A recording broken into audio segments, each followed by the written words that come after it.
Here's a recipe for manufacturing a monoid map from the natural numbers with 0 and addition to any other monoid x with neutral element e and operator op. The only thing you have to do is choose some element x in x, and that's going to be the whole deal. The rest is going to work by clockwork. What you do in order to figure out where to send n is you make n copies of x and then you op them all together. You can start with a running total that's going to be e, and then you op those things and you op those things, and eventually you op the last x, and this is going to be fx of n. And how do we know we're going to get a monoid map? Well, if I've got the same picture, but with m x's, so that this whole thing gives me fx of m, then I can op those together. And we know that it's only the sequence of values being opt together that actually matters. The monoid laws tell us I can rejig this tree any way I like. So I know that I'm going to get fx of n plus m here. And so that will make f a monoid map.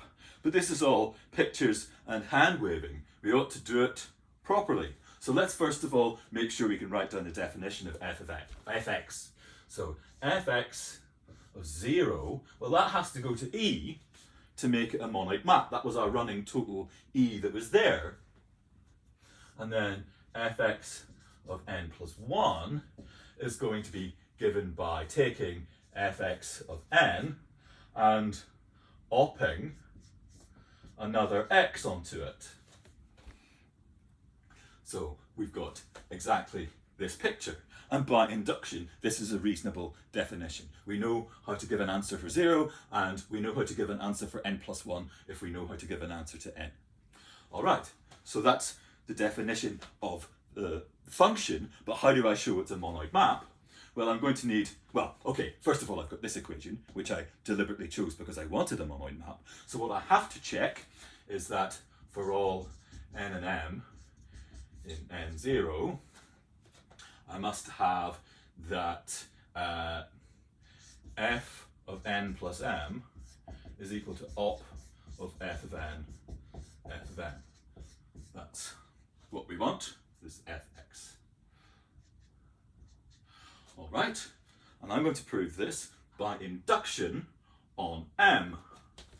So my base case is for all n,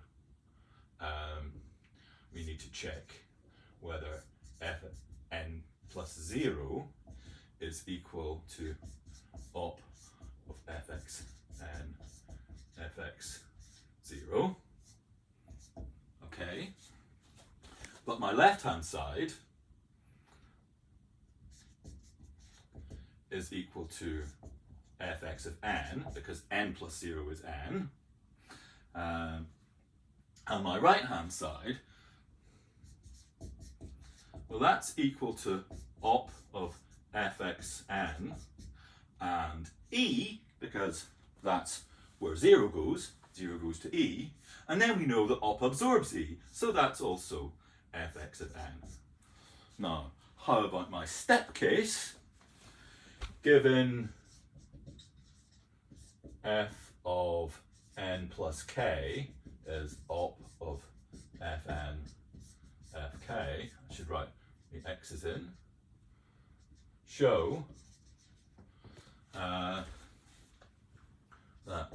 fx n plus k plus 1, that has to be equal to op of fx n and fx k plus 1. All right, well, let's do it.